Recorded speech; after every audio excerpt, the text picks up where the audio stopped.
잊지 않으시는 하나님. 네, 제목만 봐도 참 은혜롭죠. 네, 우리 출애굽기 3장 1절에서 10절 또 4장 20절 말씀인데요. 저와 성도님들이 번갈아 가면서 교대로 읽다가 마지막 절은 우리 한 목소리를 함께 읽도록 하겠습니다. 모세가 그의 장인 미디안 제사장 이드로의 양떼를 치더니 그 떼를 광야 서쪽으로 인도하여 하나님의 산 호렙에 이르매 여호와의 사자가 떨기나무 가운데로부터 나오는 불꽃 안에서 그에게 나타나시니라.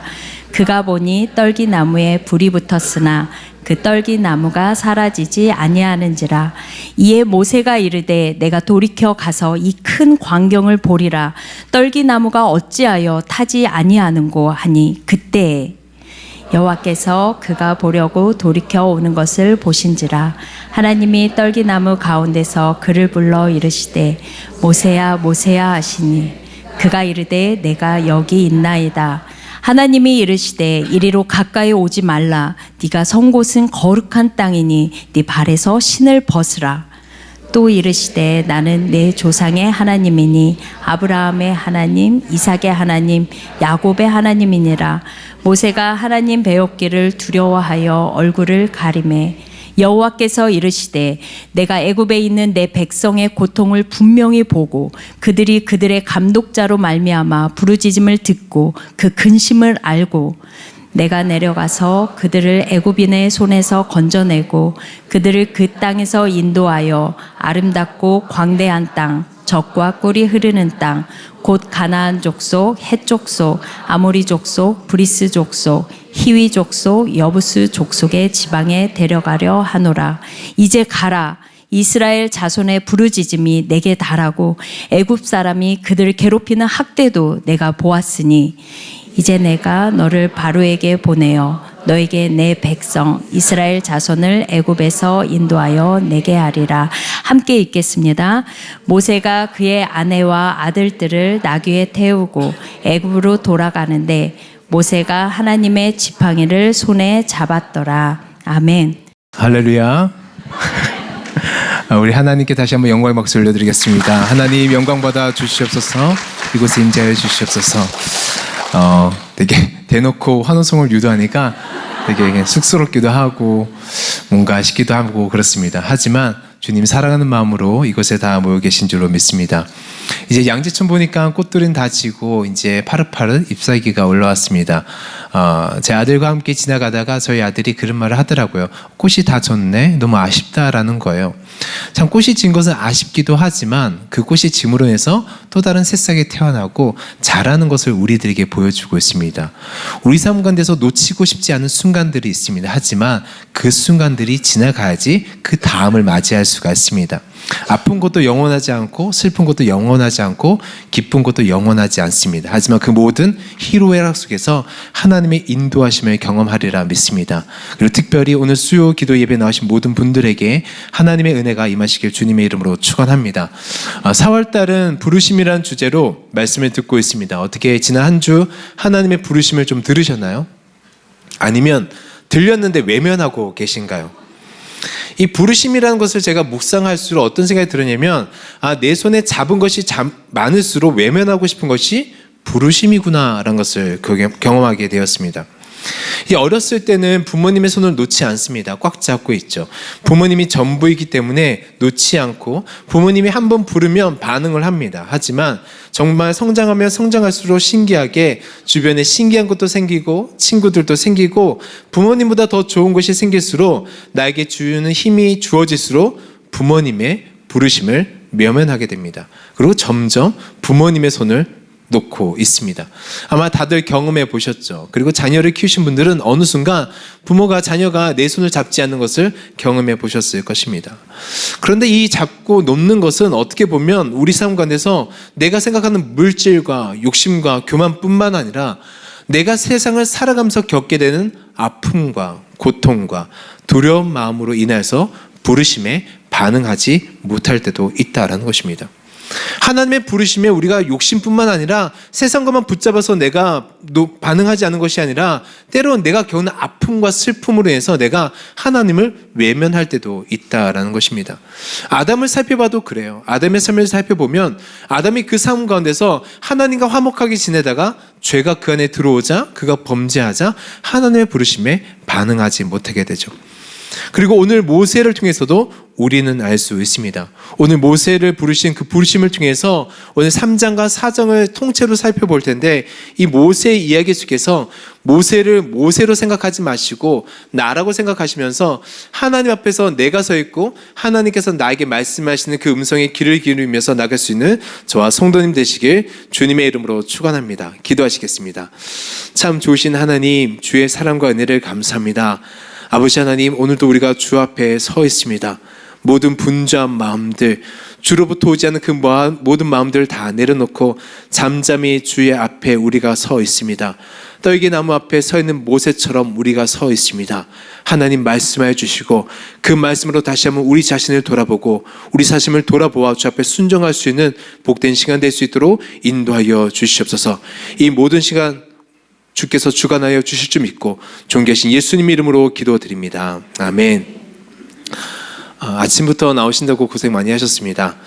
예배를 들으실 때 좀 더 편안하게 들으시면 좋을 것 같아요. 이게 의자가 좀 불편할 수 있으니까 살짝 이렇게 좀 등을 기대셔도 됩니다. 뭐 다리를 꼬셔도 저는 이렇게 어려워하지 않습니다. 이렇게 느낌이 약간 그 유학을 오래 하다 온 느낌이잖아요. 그래서 뭐 다리를 꼬셔도 상관없고 편안하게 들으시면 됩니다. 이게 말씀은 편안하게 들어야지 좀 집중력이 생기는 것 같아요. 그래서 내가 어떤 말씀을 잡아야 되겠다라는 너무 그 생각 가지고 있으면 오히려 발견을 할 수가 없습니다. 편안하게 듣고 이 안에서 잔잔하게 우리에게 말씀하신, 왜냐하면 떨기나무에서 모세에게 말씀하신 하나님의 음성은 엄청나게 우렁차게 말씀하신 게 아니라 모세에 맞게 잠잠하게 말씀하셨기 때문입니다. 출애굽기 3장과 4장은 모세의 소명장이라고 하죠. 바로 떨긴 나무에 임하신 하나님께서 모세를 부르셔서 이제 내가 가서 내 백성 이스라엘을 구원해 주었으면 좋겠다. 내가 그들의 고통을 보았고 그들의 고통을 들었다. 신음소리를 들었다. 이제 너는 가서 이스라엘 백성을 구원하라고 말씀하고 계십니다. 사랑하는 성도 여러분, 하나님은 우리 삶 가운데 고통과 고난을 모두 알고 계십니다. 믿으시나요? 하나님은 내가 지금 당하는 고통과 고난을 그저 보시면서 즐겨하시는 분이 아니라 야, 연단을 지나야지 너가 이제 새롭게 나오는 거야 하면서 연단 이후에서 우리를 보시는 것이 아니라 연단 가운데 함께 하시는 하나님이시라는 것입니다. 그리고 그 연단에서 나올 수 있도록 우리에게 사람을 부르시고 붙여주십니다. 혹시 고난 가운데 계신 성도님들이 계시면 이 말씀을 신뢰했으면 좋겠습니다. 하나님께서 나를 위해서 하나님의 사람들을 준비시키고 계시는구나. 나를 위해서 하나님의 사람들을 보내실 거란 것을 믿음이 있었으면 좋겠습니다. 그리고 우리 또한도 하나님께서 우리를 부르실 때 즉각적으로 반응할 수 있어야 됩니다. 왜냐하면 하나님께서 우리를 부르시는 것은 여기 나처럼 지친 사람들을 위해서 부르시기 때문에, 내가 빨리 응답해야지 이 사람을 건져낼 수 있기 때문에 우리를 부르시는 것이기 때문인 것입니다. 이제 하나님의 때가 되어서 모세를 부르셨습니다. 저 애굽으로 가서 그들을 건져내라. 우리 같았으면 드디어 하나님의 때가 되었구나, 하나님께서 나의 진가를 알아보신다 생각하시면서 정말 신나게 갈 수 있겠지만 사실 신나게 갈 수 있는 분들은 아무도 안 계실 것 같아요. 저부터 만약에 너 저쪽 가서 누구를 구원해 그러면 저는 아마 하나님 저는 여기가 좋습니다라고 이야기할 것 같습니다. 근데 똑같이 모세도 그렇게 이야기합니다. 하나님 저는 못 가겠습니다 라고 이야기합니다. 모세는 총 5번에 걸쳐서 하나님의 부르심을 거절했습니다. 반문과 거절한 내용이 나오죠. 아마 생각했을 때 40년 만에 하나님께서 나타나셔서 이제 내 백성을 구원하라고 사명을 주시고 부르심이 있으면 저부터도 이렇게 하나님께 이야기할 것 같아요. 하나님 너무하신 것 아니에요? 40년 만에 나타나셔서 지금 저에게 뭐 하시는 거예요? 라고 이야기할 것 같습니다. 그런데 모세는 왜 이토록 하나님의 부르심을 거절하면서도 떠나지 않고 그 자리에서 질문과 반문을 하나님께 드렸을까요? 그리고 무엇으로 하여금 하나님의 부르심을 거부하게 만들었는지 말씀을 통해서 살펴보겠습니다. 왜냐하면 제가 말씀을 살펴보니까 모세의 거절이나 우리의 거절이나 비슷비슷한 것을 보았습니다. 혹시 이 시간에 하나님의 부르심을 거절하고 계신 성도님들이 계신다면 오늘 말씀을 통해서 내가 어떤 모습에서 하나님의 부르심을 거절하고 있는지 돌아보았으면 좋겠습니다. 왜냐하면 하나님의 부르심은 큰 것도 있지만 소소하게 우리들에게 계속해서 말씀하고 계시기 때문이죠. 모세의 첫 번째 거절은 3장 11절에 나옵니다. 모세가 하나님께 내가 누구이기에 이스라엘 백성들에게 가서 인도에 내릴까라고 이야기하고 있으면 내가 누구이기에 바로에게 가서 이 큰 일을 할 수 있겠습니까라고 이야기하고 있는 거예요. 말씀 선포에서 말씀에서 큰 비전과 놀라운 은혜가 쏟아지면 우리는 마음속에 주여 나를 보내소서가 아니라 이 비전과 나는 상관없는 모습으로 쓰게 될 때가 있습니다. 부흥의 때 앞에서는 놀라운 말씀이 선포될 때 있어요. 여러분을 통해서 열방이 하나님께로 돌아올 것입니다. 여러분들을 통해서 다음 세대가 주 앞에 돌아올 것입니다. 그러면 마음속으로는 앞에 입으로는 아멘하고 있지만 내 삶은 뒤로 물러나고 있습니다. 왜냐하면 나는 그것을 감당할 수 있는 사람이 아니다라는 생각이 있기 때문인 것이죠. 강 건너 불구경하듯이 우리는 때로는 앞에서 놀라운 비전은 선포하고 있지만 우리는 뒤로 확 물러설 때가 있다라는 것입니다. 바로 이 부르심에 우리가 반응하지 못하는 것은 그 부르심을 보지 못하고 나 자신을 보기 때문인 거예요. 부르심을 주시는 하나님이 아니라 나 자신을 보기 때문에 초라해지는 거예요. 앞에서 말씀하시는 하나님의 음성은 너무 거대하고 위대한데 그 말씀에 보다 내 자신은 너무 초라해지니까 그 말씀에 반대해서 뒤로 물러가게 되는 것을 우리는 볼 수가 있습니다. 그럼 모세에게 하나님께서 12절에 이렇게 말씀하십니다. 내가 분명히 너와 함께 할 것이다. 할렐루야. 뒤로 물러서고 있는 모세에게 내가 너와 함께 할 것이라고 이야기하고 있습니다. 질문은 내가 누구이기에 라고 질문했지만 하나님의 대답은 내가 너와 함께 할 것이라고 이야기하고 있습니다.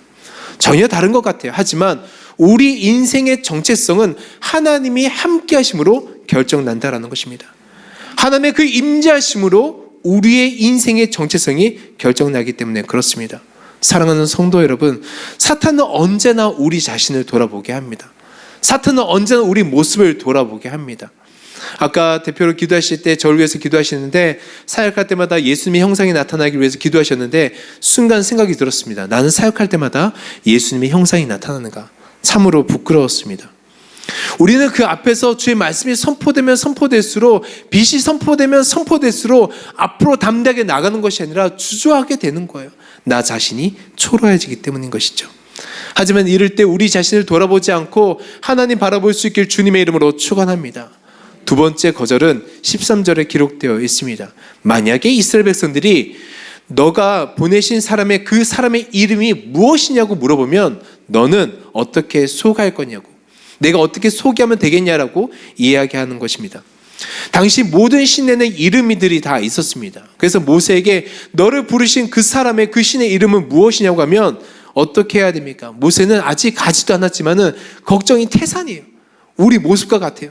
우리는 아직 순종하지 않았지만 하나님께서 그림자만 보여주시면 하나님 어떻게 합니까? 라고 걱정이 벌써 쭉 쌓여져 있는 것을 보게 됩니다. 하나님께서 말씀하시죠. 14절 말씀에 나는 스스로 있는 자다. 더 이상의 설명도 필요가 없어요. 나는 자존자다라고 이야기하고 있으면 나는 그냥 나다. 어떤 의미일까요? 모든 존재들은 타인에 의해서 그 존재가 규명되게 되어 있습니다. 누구의 아빠, 누구의 엄마, 누구의 자녀, 누구 타자에 의해서 나의 존재가 규명되게 되어 있습니다. 하지만 하나님만큼은 타자의 존재에 있어서 규명되지 않고 하나님 스스로 있고 모든 것들을 규정하시는 분이 하나님이신 줄로 믿습니다. 그 하나님께서 모세와 함께 하신다라는 거예요. 이것보다 확실한 인생의 보증은 없습니다. 하지만 여전히 모세는 못 알아듣고 있는 것입니다. 성도 여러분, 부르심에 한번 삐딱하게 마음을 먹으면 그 어떤 소리를 해도 절대 부르심이 들리지 않습니다. 화려한 말을 해도 절대 부르심이 다른 이야기 같아요. 혹시 이 시간에 삐딱한 마음으로 앞에서 어떤 말씀을 하든지 간에 나와 부르시면 상관없어, 4월달 주제는 내 옆 사람이야 라고 생각하시는 분들이 있으면 그 마음, 강팍한 마음을 내려놓고 아까 조은영 목사 말씀하신 것처럼 강팍한 마음을 내려놓고 그 부르심에 응답하시길 주님의 이름으로 축원합니다. 우리가 말씀을 들을 때 이것은 내 말씀이고 저것은 제 말씀이라고 구분하는 게 아니에요. 모든 말씀이 다 하나님께서 우리들에게 하시는 말씀이죠. 모세는 한번 삐딱하게 마음을 먹었기 때문에 그 마음을 돌이킬 수가 없는 거예요. 그리고 세 번째 거절합니다. 4장 1절에 나오죠. 너 지금 거짓말하고 있는 것이지, 너 지금 그런 하나님을 만난 적이 없는데 만났다라고 지금 이야기하는 것이지, 우리를 설득하기 위해서 거짓말하고 있는 거 아니야 라고 거짓말쟁이로 몰아가면 어떻게 해야 됩니까? 라고 했을 때 하나님께서 친절하게 세 가지 기적을 보여주십니다. 지팡이를 던졌더니 지팡이가 뱀이 되고 꼬리를 잡았더니 다시 지팡이가 되는 기적. 손을 품 안에 넣었더니 나병이 되고 다시 뺐다가 다시 넣었더니 고침받는 기적. 그리고 나일 강물이 피로 변하는 기적을 보여주겠다는 확증을 보여주셨겠습니다. 자, 이제 모세, 이 정도면 되지 않았니? 이 정도면 충분하지 않아? 정연아, 이 정도면 충분하지 않아? 우리들에게 말씀하고 계십니다. 우리 각자에게 이 정도면 충분하지 않아? 너가 나 따라오기에 충분하지 않아? 은혜야, 충분하지 않아? 제가 아는 이렇게 지금 보이는 이름을 생각하자니 충분하지 않아? 하나님께서 우리 삶 가운데서 이렇게 기적을 보여주시고 보여주셨는데 충분하잖아 라고 하나님께서 우리들에게 말씀하십니다. 그런데 모세는 대답하지 않습니다. 사랑하는 성도 여러분, 어쩌면 이것이 우리의 모습이지 않습니까?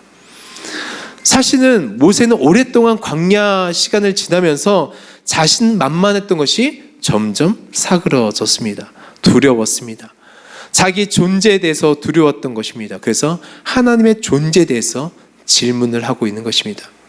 예전에는 자신만만했지만 과거의 상처들을 다시 맞닥뜨릴 걸 생각하니까 두려운 거예요.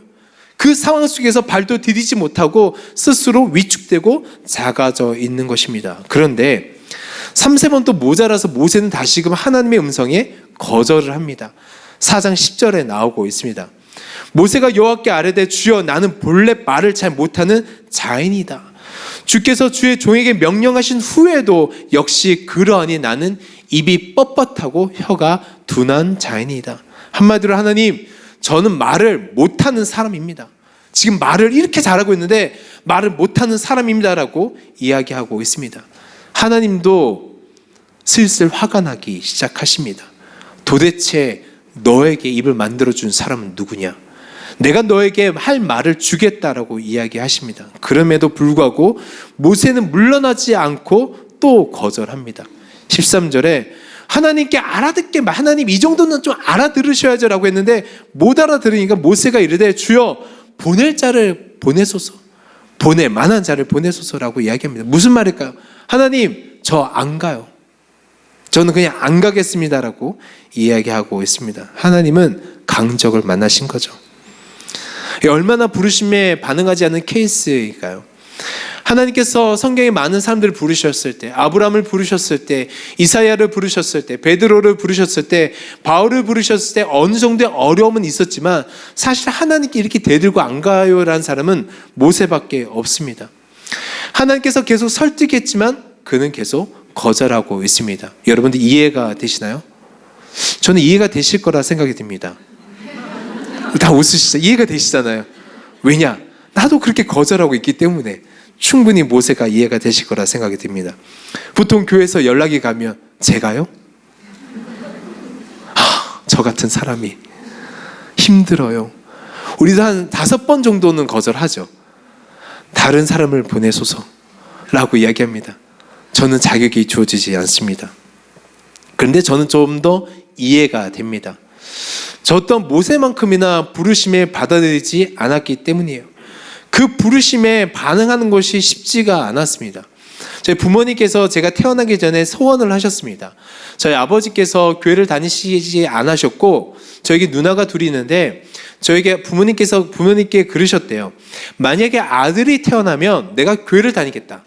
그랬더니 어머니께서 그 말씀을 받으셔서 당시 유행이었던 하나님께 소원을 한 거예요. 아들을 하나님께 바치겠으니 아들을 주십시오. 그 당시 때는 약간 기도원 분위기라서 아들만 태어나면 다 바치겠다고 하셨던 것 같아요. 저와 동의와 상관없이 하나님께 소원 기도를 하셨습니다. 만일 아들이 태어나면 사무엘처럼 하나님께 바치겠습니다. 예전에는 어차피 바칠 아들 왜 태어나게 해달라고 했을까라는 의구심이 들기도 했었습니다. 어차피 하나님께 바칠 건데 왜 태어나게 했을까? 그래서 어렸을 때부터 어머니께서 저에게는 어떤 말씀 하시냐면, 너는 꼭 커서 하나님을 위해서 살아야 돼, 목회자가 되어야 돼라고 이야기를 하셨습니다. 당연히 어렸을 때는 그것이 나쁘지 않았죠. 어렸을 때부터 주일학교를 다녔고 성교원을 다녔기 때문에 당연하게 받아들였습니다. 하지만 점점 성장할수록 외면하고 싶은 거예요. 그래서 제가 초등학교 저학년 때 장래 희망을 쓰는 난이 있었어요. 당시 1, 2학년 때 쓰는 난이 있었는데 그땐 제가 목사님이라고 썼습니다. 하지만 점점 피하고 싶으니까 제가 어떻게 썼냐면 신부님이라고 썼습니다. 처음에는 제가 신부님이라고 쓸 때 혹시 하늘에서 벼락이 떨어지지 않을까라는 생각이 있었습니다. 두렵고 떨림이 있었죠. 모태신앙은 약간 뜨겁지는 않지만은 두려움은 많습니다. 기본적으로 모태신앙은 겁은 좀 많아요.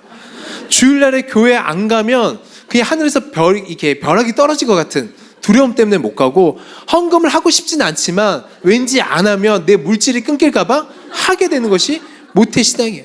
뜨겁지는 않지만 길게는 갑니다. 그래서 그때 제가 엄청 고민하다가 신부님이라고 썼습니다. 당시 말씀을 읽을 때 우리들은 그리스도 신부라고 이야기하니까 그냥 카톨릭의 신부님은 아니었어요. 그냥 신부님이라고 쓴 거예요. 그리고 어머니께 나름대로 착한 아들이었거든요. 제가 이게 그렇게 나쁜 아들은 아니었어요. 그래서 어머니께 한 번에 거절할 수 없으니까 제가 이렇게 어머니께 이야기했습니다. 엄마, 내 성격에 앞에서 설교하는 것은 맞지가 않아. 내가 생각하는 것처럼 수줍음도 많고 지금도 전 내성적이고 말을 잘 못해요. 앞에 쓰는 걸 굉장히 힘들어합니다. 지금 믿지 않으셔서 그냥 반응을 안 하시지만 그냥 저는 그래요.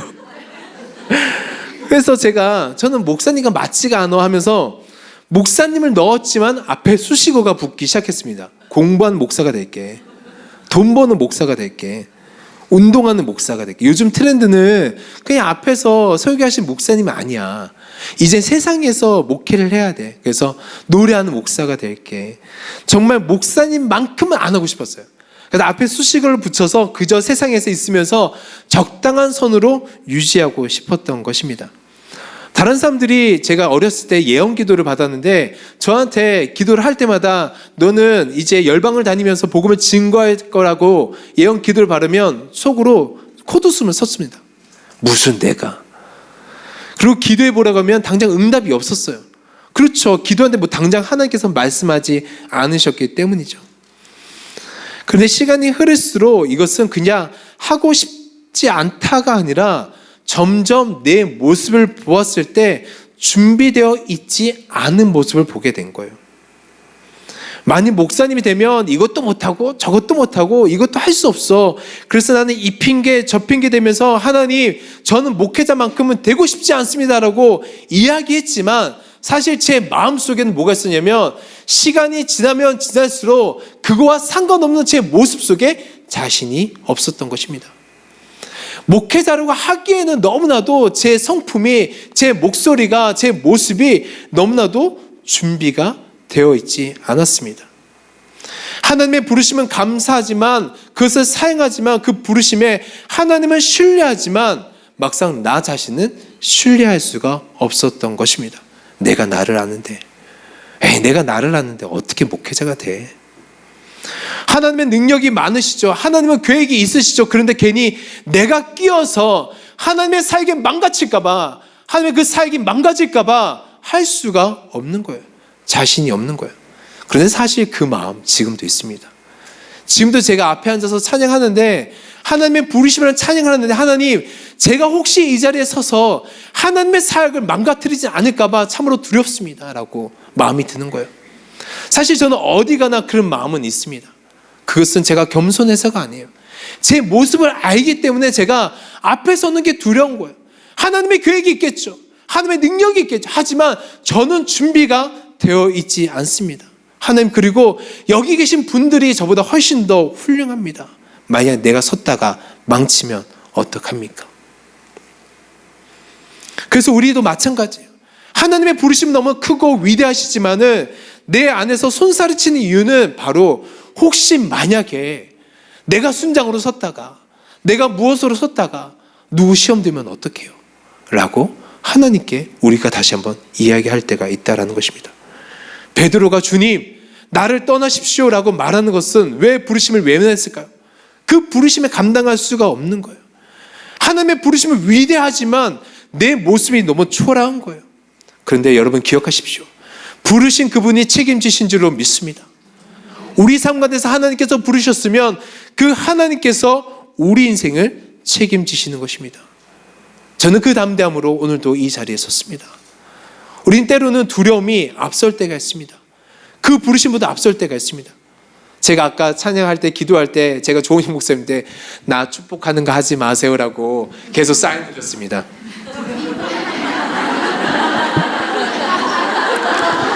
야구 사인을 드렸는데 못 알아들으셨는지. 사실 축복송을 받으면 목회자라고 서 있지만 그럴 때마다 참으로 부끄럽습니다. 정말 부끄럽습니다. 성격적으로도 부끄러운 것도 있지만 감히 내가 목회자로 서서 이야기하는 것 자체가 부끄럽습니다. 근데 하나님께서 우리들에게 말씀하시는 것이 있어요. 부끄럽지. 근데 내가 너와 함께 할 거야. 사랑하는 성도 여러분, 우리를 부르신 그 주님께서 우리에게 능력 주시고 함께하여 주실 줄을 믿습니다. 우리 옆에 계신 분에게 하나님께서 당신과 함께 할 것입니다 라고 한번 어깨를 토닥토닥 해줄까요? 하나님께서 우리와 함께 하십니다. 10절 말씀에 여호와여 나는 말을 잘하는 사람이 아닙니다. 직역하면 나는 말하는 사람이 아닙니다. 나는 말과 관계된 사람이 아닙니다. 주께서 부르신 지금도 그렇고 이후로도 그럴 것입니다 라고 이야기하고 있는 것입니다. 주님이 나를 부르시기 전이나 후에나 나는 변한 것이 없습니다. 나는 입술이 둔하고 어둔하고 무겁습니다. 나는 말할 수 있는 사람이 아닙니다. 나는 웅변가도 달변가도 아닙니다. 부르심을 받았다고 해서 내가 당장에 갑자기 받아들인다고 해서 내 입술이 풀리거나 학습 능력이 뛰어나거나 내 성격이 바뀌는 것이 아닙니다라고 고백하고 있는 거예요. 내가 주께서 부르셨다고 해서 내 악마 같은 성격이 천사로 바뀌는 것이 아니에요. 내가 주께서 부르셨다고 해서 나의 다혈질적인 성격이 갑자기 온화해지는 것도 아니에요 라고 지금 모세가 이야기하고 있는 것입니다. 하나님, 제가 저를 알아요. 하나님의 부르심은 고귀하고 아름다우신데 저는 그에 못지않게 추하고 더러운 인간인 것을 저는 알고 있습니다. 근데 하나님께서 왜 모세를 부르실까요? 개사 손살을 치고 손살을 치면 안 부르실만 한데 왜 부르실까요? 바로 모세는 40년 동안 자기 포기를 선언한 사람이기 때문에 그렇습니다. 하나님께서는 전 능력이 없습니다. 저는 백지입니다. 아무것도 모릅니다라는 사람을 부르십니다. 왜 이 사람을 부르실까요? 적어도 그 사람만큼은 하나님의 음성을 변조시키지 않기 때문인 거예요. 적어도 이 사람만큼은 하나님께서 받으셔야 될 영광을 본인이 받지 않기 때문에 그렇습니다. 내 처지를 알기 때문에 완전히 밑바닥 인생 가운데서 진주가 피어나면 그 밑바닥 인생은 알아요. 이것이 내 것이 아니라는 것을. 그래서 하나님께서는 우리를 부르시는 거예요. 사랑하는 성도 여러분, 하나님께서 우리를 부르시는데 반응하지 않는 것은 우리의 초라한 모습이기도 하지만은 우리를 부르시는 것은 우리가 정말 낮고 낮은 인간이기 때문에 부르시는 거예요. 그리고 우리의 그 낮은 모습 속에서 그 진주를 꽃을 피우기 위해서 우리를 부르시는 것입니다. 적어도 우리만큼은 하나님의 영광을 뺏지 않을 것 같으니까 부르신 것입니다. 예수님께서 이 땅에 33년 계시면서 그 인류를 구원하는 프로젝트 가운데서 하나님께서 동반자 12명을 부르시는데 그 사람 중에서 하고 많은 사람들 중에서 다혈질적이고 우리가 소위 말하는 단순 무식 과격한 왜 베드로를 수제자로 부르셨을까요? 그것은 베드로는 자기 처지를 알았기 때문인 것입니다. 어느 조직에서 사람을 채용할 때 보는 것이 하나가 있습니다. 그것은 이 사람이 가르쳐 볼 만한 사람인지 아닌지를 보는 것입니다. 어설프게 아는 사람이 아니라 정말 모르는 사람. 왜냐하면 잘못 배운 자세는 공부이든 운동이든 고치기 어렵습니다. 그래서 하나님은 우리를 부르신 거예요. 사랑하는 성도 여러분, 하나님께서 여러분을 부르셨습니까? 우리는 손살을 치면 안 돼요.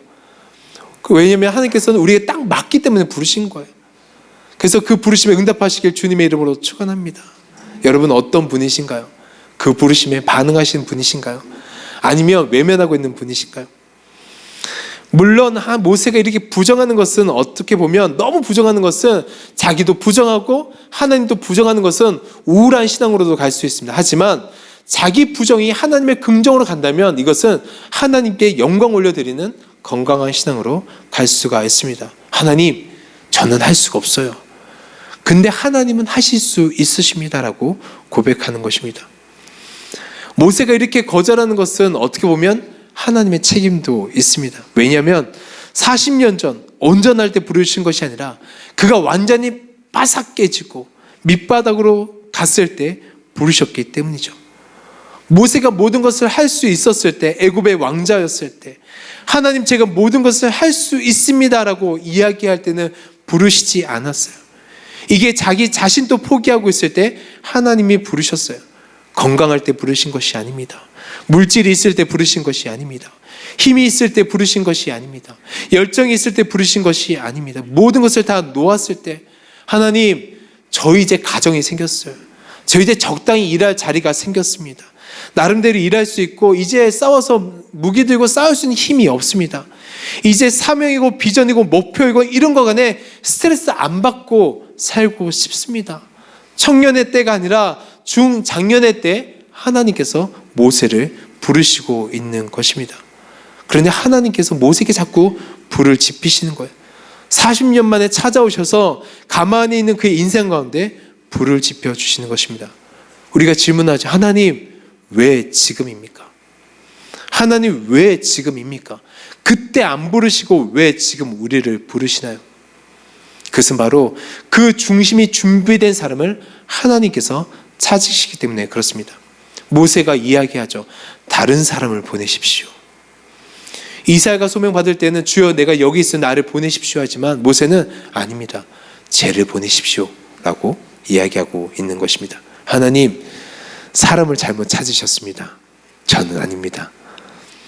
엄청난 고수가 그 고수의 자리에서 물러나서 이제 평범한 삶을 살고 있을 때 어느 사람이 찾아옵니다.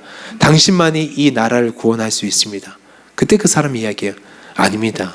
저는 이제 나이가 많고 무기들 힘도 없습니다. 사람을 잘못 찾아오셨습니다. 어쩌면 우리가 하나님께 이렇게 말하고 있지는 않습니까? 근데 사랑하는 성도 여러분, 하나님께서 사람을 잘못 찾으시는 분이십니까? 하나님께서는 사람을 잘못 찾는 분이 아니십니다. 우리가 나 자신을 바라볼 때는 부적격이고 세상의 판단의 기준으로 보았을 때는 다 기준 이하일 수 있습니다. 그러나 하나님께서 찾으시는 사람은 중심을 보신 줄로 믿습니다. 그 마음을 보신다라는 것입니다. 하나님은 외모를 보시지 않고 중심을 보시는 분이십니다. 사랑하는 성도 여러분, 지금 이 말씀을 하나님께서 청년 세대 가운데 주시는 말씀이 아니에요.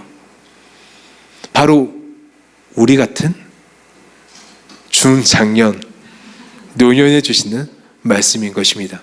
저도 생각보다 나이가 이제 조금 차여서 청년이 아닙니다. 120세 전체 인생 기간 중에 모세를 80세 불렀어요. 100세의 기준으로 보면 60세 부르신 거예요. 하나님께서 그 인생 가운데 찾아오시는 거예요. 만약에 하나님께서 40년 만에 여러분 인생 가운데 찾아오셔서 내가 너를 부르니 나와 함께 가자라고 불을 붙이시면 불을 끄지 마십시오. 이제 피어난 불에 흙을 덮지 마십시오. 하나님의 그 열정을 받아들이시길 주님의 이름으로 축원합니다. 왜냐하면 하나님께서는 그 부르심 속에 능력도 부어주실 줄로 믿습니다. 다시 말해서 부르심 가운데 기름 부으심이 함께 있다라는 거예요. 내가 하나님께 순종하면 순종할 때 기름 부으심이 있다라는 거예요. 거기에 맞는 은사를 주께서 주신다라는 거예요. 현대사회엔 천직이라는 것이 없지만 성경적 개념으로는 천직이라는 것이 있습니다. 우리 모두에게 하나님께서 우리를 모두 부르셨을 때 우리 각자에게 하나님께서는 사명을 주셨다라는 거예요. 그 사명을 위해서 오늘도 부르신 거예요. 그 사명을 위해서 돈을 벌게 하시고 그 사명을 위해서 배우게 하시고 그 사명을 위해서 우리에게 무언가를 갖게 하셨다라는 거예요. 그 부르심에 완성하기 위해서 우리들에게 주셨다라는 것입니다. 바로 하나님께서 우리를 태어나게 하시고 부르신 이유는 바로 우리를 통해서 하나님의 일을 이루기 원하신 것이 있다라는 것입니다. 저는 그 귀한 고귀한 부르심이 있다면 믿음으로 순종하시길 주님의 이름으로 축원합니다. 근데 모세가 이야기해요. 하나님, 근데 저는 아니에요 라고 이야기했을 때 하나님께서 너무나도 질리셨는지 그러면 내가 말을 잘하는 아론을 보내겠다라고 이야기합니다. 근데 나중에 모세가 후회했을 거예요. 왜냐하면 아론이 그 말 잘함으로 인해서 이스라엘 백성들이 모두가 다 우상 숭배하게 되거든요. 그래서 우리는 하나님이 나를 부르셨을 때는 내가 가야 돼요. 다른 사람을 지적할 필요가 없어요. 나를 부르셨는데 남편을 지적하거나 나를 부르셨는데 자녀를 지적할 수가 없어요. 하나님, 제 때는 끝입니다. 저는 그냥 자녀만 잘 보필하고 잘 세워놓고 저는 그냥 여기서 있겠습니다. 아닙니다. 하나님 나를 부르셨을 때는 나를 부르신 것입니다. 하나님께서 능력 있는 사람이 아니라 중심 있는 사람을 부르시는 것입니다. 능력이 있는 사람이 아니라 태도 있는 사람을 부르시고 기술이 있는 사람이 아니라 마음이 있는 사람을 부르셔서 하나님의 일을 감당하게 하신다라는 거예요. 능력과 기술은 나중에는 쇠퇴하게 되어 있어요. 하지만 그 마음은 쇠퇴하지 않는다라는 것입니다. 오랫동안 그 조직에 있는 사람은 능력 있는 사람이 아니라 충성된 사람인 것입니다. 모세가 광야에서 40년을 썩어 지냈습니다. 근데 40년 전에 이집트에서 압제 속에 있는 이스라엘 동족을 구원하고 싶은 그 마음이 그에게 있었던 거예요. 물론 과거에 그가 잘못해서 한 번의 실수로 광야에서 생활하게 됐지만 하나님은 그 당시 때 모세 손에 든 돌이 아니라 잘못을 보고 계셨던 것이 아니라 그 마음속에 동족을 살리겠다라는 그 심장을 보고 계셨던 것입니다. 동족을 향해 울고 있는 그 심장을 보시면서 하나님께서 40년 만에 오셔서 그를 콜링하고 있다는 것입니다. 우리 인생이 완벽하다 할 때 하나님께서 쓰시는 것이 아니라 내 능력이 출중할 때 하나님께서 쓰시는 것이 아니라 하나님께서는 우리 마음을 보신다는 것입니다. 하나님께서 모세에게 말씀하세요. 모세야, 내가 지난 인생이 다 실패했다고 덮어버렸지만 아니다. 나는 40년 전 너의 실패를 본 것이 아니라 너의 마음을 보고 있다. 동족을 살리고 싶은 너의 마음, 그리고 내 마음도 그 마음이다. 이제 내 마음과 내 마음이 일치하니 함께 가자라고 이야기하고 있다라는 것입니다. 사랑하는 성도 여러분, 실력이 있다고 그 길을 걸어갈 수 있는 것이 아닙니다. 기술이 있다고 걸어갈 수 있는 것이 아닙니다. 세상의 평가는 기술과 실력과 재능으로 평가하지만 하나님은 그 뜨거운 마음과 열정을 보시고 사역하신다라는 것입니다. 그리고 18절에 모세가 장인 이드로에게 가서 이야기합니다. 40년 만에 자기의 속내를 이야기하는 것입니다. 내 동족이 살아있는지 보고 오겠습니다. 정말 40년 만에 하고 싶은 이야기를 모세가 던지는 거예요. 오랫동안 내 마음 밑바닥에 묻어두었던 그 내 소중한 열정, 먼지 쌓인 그 기도 제목들을 주 앞에 올려드리는 거예요. 바로 모세는 바로의 궁전에서 편안하게 살기를 원하지 않았어요. 그 동족을 살리고 싶은 열정이 그에게 있었어요. 하지만 잘못 피운 그 열정이 식어버렸지만은 잿더미가 되어서 보이지 않는 것처럼 보였지만은 하나님께서 40년 만에 오셔서 그의 묻혀진 열정을 다시 먼지 터시고 그에게 이야기하시는 것입니다. 나와 함께 가자. 하나님은 잊지 않으십니다. 바로 하나님은 우리 안에 있는 그 열정과 소망을 잊지 않으십니다. 사랑하는 성도 여러분, 내 안에 잊혀졌던 소망함이 있으십니까? 소명이 있으십니까? 부르심이 있으십니까? 하나님께서 이 시간 우리에게 말씀하십니다. 일어나 나와 함께 가자. 그때는 너가 할 수 없었지만 이제는 할 수 있을 것이라고 이야기하고 있습니다. 리더십을 이야기할 때 리더십은 자리를 지키는 사람이 아니라 자기 사람을 사랑하는 사람이 리더라고 이야기합니다. 하나님께서 우리를 부르셨을 때 알고 계십니다. 내 마음의 열정과 내 마음의 사랑을 알고 계십니다. 하나님께서는 개인의 인생의 비전에 넘어서서 열방을 향해서 품고 있는 그 사람을 부르십니다. 오늘 본문 말씀을 보니까 하나님께서 그 부르짖음을 들으셨고 모세에게 말씀하셨지만 모세가 듣지 않았습니다. 근데 정말 좋으신 하나님이세요. 하나님은 포기하지 않고 계속해서 모세에게 말씀하셨어요. 그리고 그 순간을 통해서 그 주고받은 대화를 통해서 그저 부르시는 것으로 끝나는 것이 아니라 모세를 치유해 주시고 계셨던 것입니다. 상처받았던 모세, 해석되지 않았던 그 모든 답들을 하나님께서는 그 모든 이야기 속에서 알려주시는 거예요. 하나님께서는 우리 삶 가운데서 고통을 그저 답 없이 무조건 당하라고 말씀하지 않으십니다. 우리를 부르실 때는 그 해답을 우리 가운데 주시는 것입니다. 그리고 그 해답을 들은 모세는 더 이상 하나님의 음성에 귀를 닫고 있는 것이 아니라 조금씩 고개를 돌려 하나님을 보고 있습니다. 바로 잊혀졌던 그 소명을 주께서 들춰내시면서 그를 치유해 주시고 계셨던 것입니다. 그리고 본문 마지막 20절에 이렇게 나와 있습니다. 모세가 그의 아내와 아들들을 나귀에 태우고 애굽으로 돌아가는데 모세가 하나님의 지팡이를 손에 잡았더라. 할렐루야. 모세가 하나님의 지팡이를 손에 잡았더라. 말씀을 정리하도록 하겠습니다.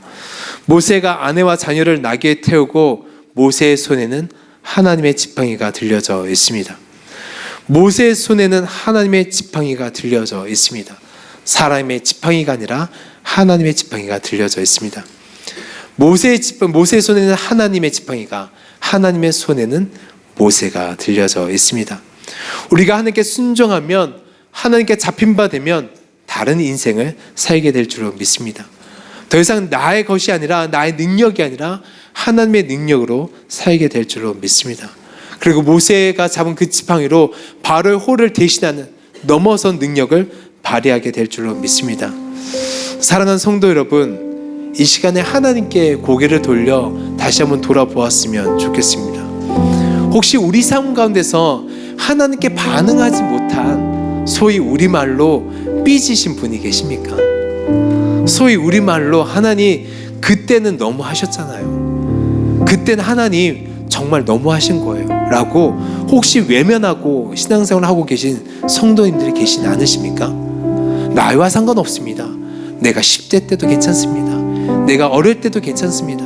왜냐하면 그때 해석받지 못한 것은 우리 안에 상처가 되어서 부르심의 반응을 하지 못하게 만들기 때문인 것입니다. 과거의 실패와 두려움을 내려놓고 그 사랑에 반응하며 나갈 수 있길 주님의 이름으로 축원합니다. 이 시간에 하나님께서 우리를 부르시고 계십니다. 사랑하는 누구누구야, 내가 그때 너를 알고 있단다.